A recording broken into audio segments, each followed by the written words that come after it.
Kung mahanap ka ng gaming device na mas malaki ng kaunti sa phone, pero hindi naman kasing laki ng mga tablets sa ngayon, itong Red Magic Astra na siguro yung hinahanap mo kasi nandun siya sa pagitan ng phone at saka ng mga typical na tablet size ngayon. So 9-inch lang to na tablet.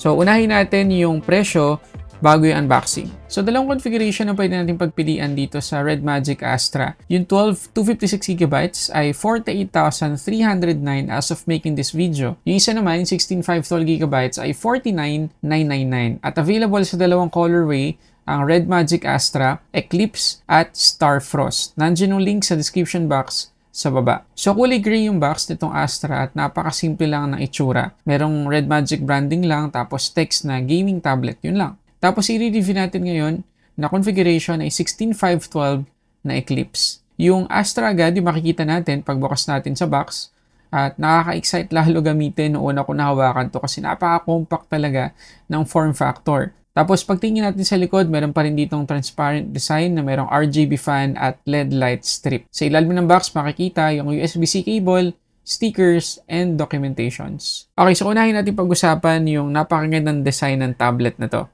So kung nakita ninyo sa unboxing, meron pa rin tayo ditong parang transparent na design. Pero sa totoo lang, hindi naman siya talagang transparent. Parang ganun lang yung itsura niya. Kasi makikita niyo, andyan yung chipset, tapos merong parang circuit board, pero design lang po talaga yan. Pero ang galing pa rin. Kasi may gaming vibe talaga itong tablet na to, kahit napaka-compact lang niya. Tapos, meron tayong RGB fan. Yes, meron tayong fan dito. Pero, magtataka kayo kasi sa lahat ng gaming device ng Red Magic, ito lang yung may built-in fan, pero walang exhaust. So, kapag tinignan nyo yung mga gilid, ayan, wala kayong makikitang exhaust dyan. And kahit dito sa taas, speaker grills lang yan talaga. Kahit dito sa may ilalim, speaker lang yan talaga. Okay? So, kung titingnan ninyo yung teardown ni Jerry Rig Everything, wala talagang external fans itong Red Magic Astra. So, yung built-in fan or yung air na nasa loob, talaga magsisirculate lang doon sa loob. So, hindi niya ilalabas yung init. Ito yung itsura niya kapag naka-on yung fan and yung RGB light niya. Ito naman yung Red Magic na LED strip. Pwede pa naman natin yung i-configure. So, dito sa settings, makikita ninyo dito sa light strip settings, pwede nating baguhin yung kulay. Ayan. So, pwedeng solid na color, meron ding combinations. Ayan. So, tingnan natin yung likod. Ayan, ganyan yung combination. At dahil walang vents, itong Red Magic Astra, meron tong IP54 na ingress protection. So, hindi ito papasukin agad-agad ng talsik ng tubig o kaya ng alikabok. So, safe na safe po itong gamitin kahit outdoor. Pero syempre, ingatan pa rin natin, huwag nating lulubog sa tubig. At kagaya ng kanina nyo pa siguro napapansin, napakanipis lang din po ng tablet na to. 6.9mm to be exact. Tapos magaan lang din, 370 grams kahit na malaki po yung battery capacity nito. Ayan. So, dito sa gilid, makikita nyo yung ating volume up and down buttons, pati yung ating mic, pati na rin yung ating Magic Key. Yan na po yung tawag dito ngayon ng Red Magic. Hindi na po siya game space switch kay Magic Key. Pero yung ano niya, behavior niya, ano pa rin switch pa rin, hindi siya button Pero Magic Key po yung tawag dyan. Ngayon, pag pumunta kayo sa settings, hanapin nyo lang yung features tapos Magic Key. So, pwede na tayong mamili ng behavior or ng action na pangyayari kapag ginamit natin itong Magic Key. So, by default, open and exit ng game space itong switch na to. Pero pwede rin camera, flashlight, voice recorder, face-to-face translation, at quickly switch sound mode. So, yan lang yung mga options natin ngayon. Pero at least, diba, pwede na nating mabago yung action. Pero sana, sa mga susunod na software updates, may application na tayong pwedeng mabuksan or ibang application kapag ginamit natin tong switch. Tapos kapag tinignan naman natin itong itaas, makikita natin yung ating speaker. Tapos meron tayo ditong power lock button na fingerprint scanner na din. So nakakatawa na meron tayong conventional fingerprint scanner dito kasi usually yan yung nawawala sa karamihan sa mga Android tablets sa ngayon. Tapos dito sa ilalim, meron tayo ulit mic, speaker, tapos dito naman yung USB-C port. So, meron tayo ditong 9.06-inch LTPO OLED display na naka 2.4K yung resolution, tapos 165Hz yung max refresh rate. 1600 nits naman yung peak brightness ito, so maliwanag kahit outdoor. DCI-P3 yung color coverage. Tapos protected naman ng Corning Gorilla Glass yung kanyang screen. Hindi lang natin sure kung anong version ng inilagay dito. So, bili na lang agad tayo ng tempered glass para dito sa Astra. Ngayon, pagdating sa itsura or sa quality ng display, masasabi kong sobrang ganda talaga. Wala akong kahit anong issue na nakita. Tapos yung bezels, makikita nyo naman, manipis, tapos proportion. Walang mas makapal na part.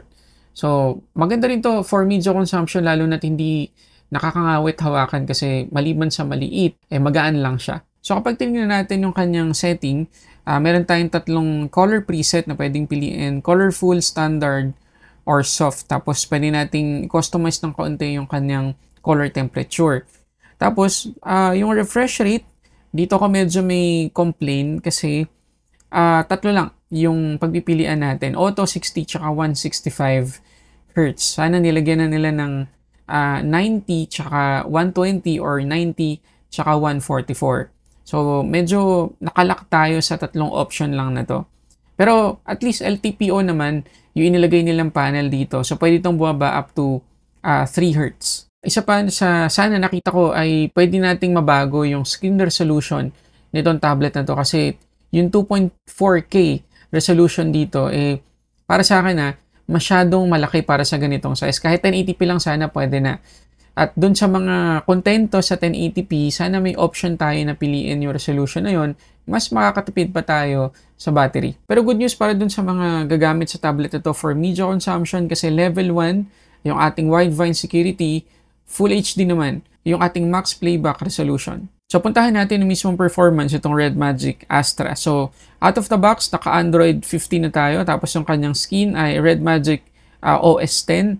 Tapos, Snapdragon 8 Elite, yung kanyang chipset. LPDDR5T, yung kanyang RAM. Tapos, yung kanyang storage state naman ay UFS 4.1 Pro. Tapos, meron pa tayong additional na Red Core R3 Pro na dedicated chipset para sa display tsaka thermal management. Ngayon, anong difference ng UFS 4.1 sa inilagay ditong UFS 4.1 Pro? According sa website ng Red Magic, yung UFS 4.1 Pro ay may additional na 3% na speed pagdating sa read, 10% naman na additional speed pagdating sa write speed. So, malaki-laki malaki-laki yung difference sa 4.1 compared dito sa 4.1 Pro. So, goods.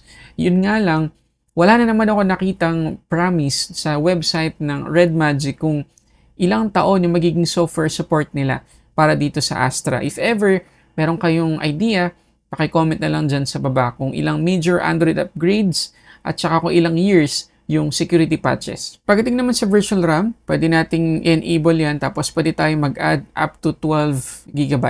Ngayon, kapag hindi natin ginamit yung virtual RAM, ito yung Antutu score na nakuha natin, 2,637,714. So, try natin gamitin. So, yes guys, tumaas. Naging 2,688,602. So, if ever na gusto ninyong gamitin yung virtual RAM, okay po, makakadagdag siya sa performance ng ating Red Magic Astra. Tapos nakakatuwa din guys yung result ng ating wildlife stress test dito sa Red Magic Astra. Kasi kita nyo naman, nadagdagan lang tayo or nabawasan lang tayo ng 14% sa battery. Tapos nadagdagan lang tayo ng 13 degrees. Pero mamaya papakita ko sa inyo yung SOT na nakuha natin sa tablet na to gamit yung PC Mark. So test natin siya sa gaming. So sinaksak ko siya dito sa external monitor. Tapos matik kapag sinaksak na natin, naka-mirror na siya agad. Pero kapag pumasok tayo dun sa game space, makikita nyo na sa external monitor, bubukas yung game space UI or menu. Tapos ito naman tablet, pwedeng maging trackpad. Tapos nag-connect na rin ako ng Bluetooth controller. Mukha talagang gaming console itong Astra kapag connected tayo sa external monitor. Una natin itry itong CarX Drift 3 at sagad yung graphic settings natin sa lahat ng game na itetest natin ngayon. Kagaya na makikita nyo dito sa CarX Drift, nakaka 40 FPS tayo, stable yan sa buong gameplay.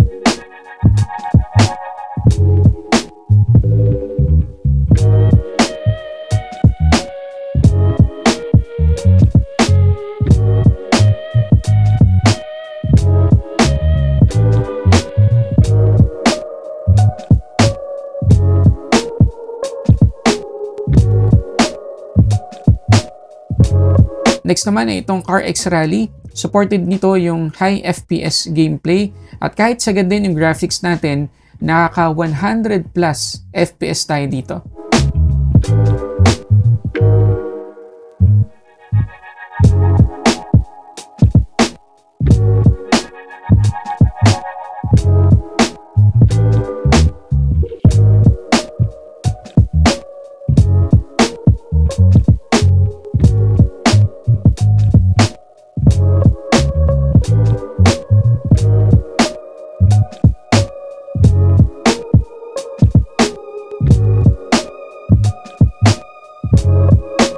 Sunod naman ay yung Ark Survival. Max FPS natin dito ay 30 at wala pa rin tayong sign ng struggle na mapapansin kahit sagad ulit yung graphics at resolution natin dito.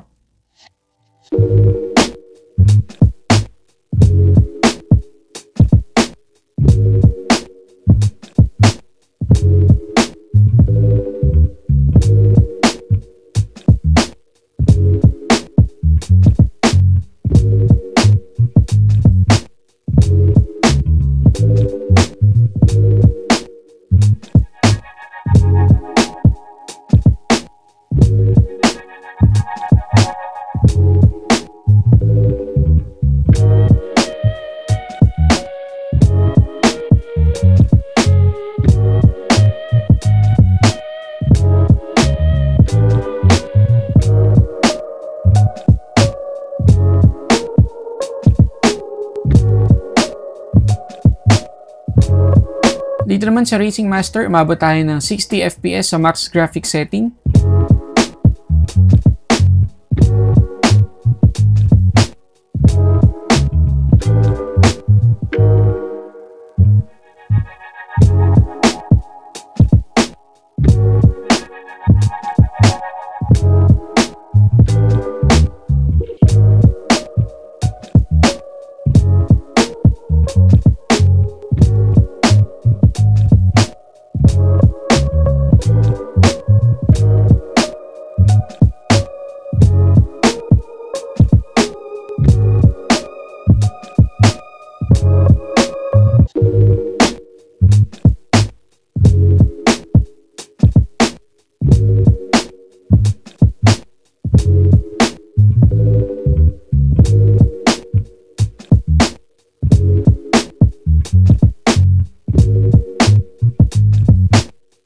At 60 FPS din tayo dito sa CarX Street sa sagad na setting.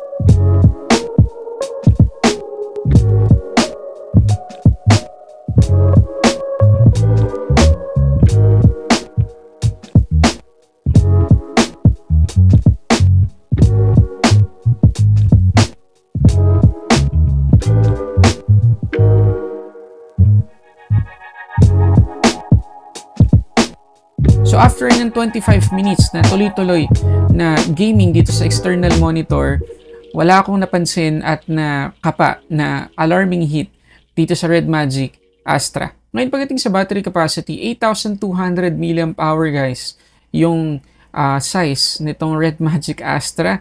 Tapos 80 watts yung kanyang charging speed. Meron din siyang charge separation if ever na kailangan natin habang naglalaro. So nakakabilib lang kasi sa nipis ng tablet na to, napagkasya nila yung ganong kalaking battery capacity. Pero syempre, ang pinaka-importante sa lahat, ilan yung SOT na nakuha natin dito. So ito yung unang SOT, 6 hours, 5 minutes. So ito yung makukuha natin sa PCMark kung naka-auto yung ating refresh rate, tapos 50% brightness.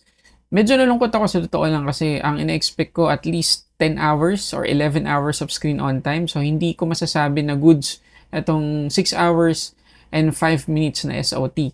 So, sana sa mga susunod na software updates ay ma-improve pa to ng Red Magic.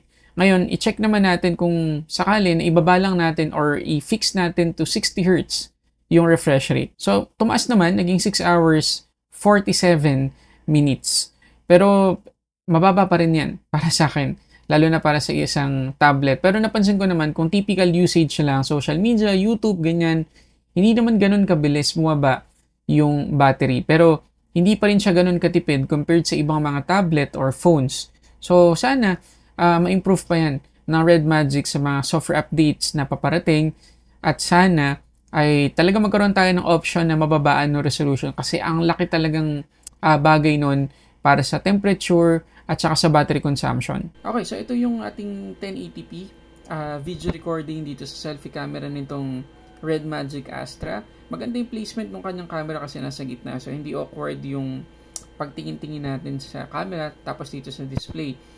So 9 megapixels yung camera dito sa harap, sa likod naman ay 13 megapixels. Enough naman para sa pag-scan ng mga documents or sa pag-scan ng QR code. So guys, ano masasabi nyo dito sa video recording ng Red Magic Astra? Okay, so yun na lahat yung mga gusto kong i-share tungkol dito sa Red Magic Astra. So overall, nagustuhan ko siya. Para sa akin, sapat na sapat lang, saktong-sakto lang yung presyo na ginawa ng or ibinigay ng Red Magic para dito sa Astra. May kamahalan siya, yes, pero para sa isang gaming tablet na ganito yung size, performance, tapos yung display, okay na po yun. Yun lang talaga, yung isang or main complaint ko dito sa tablet na to ay yung kanyang battery consumption. Sana ma-improve pa yan ng Red Magic sa mga susunod na software updates. Sana mababaan din resolution. Yun lang naman yung mga mga complaint ko dito sa tablet na to. Pero overall, okay na okay sa akin. At wala akong masabi na magiging deal breaker para sa pagbili natin dito. Okay, pero okay guys, kung gumagamit na kayo nitong Red Magic Astra, paki-share sa comment section yung ilang issue na na-encounter niyo dito if ever man na meron. At kung wala, paki-share pa rin kung anong experience yung meron kayo dito sa tablet na to. So yun muna guys, maraming salamat sa panonood para sa samot-saring unboxing and reviews. This is Sulit Tech Reviews.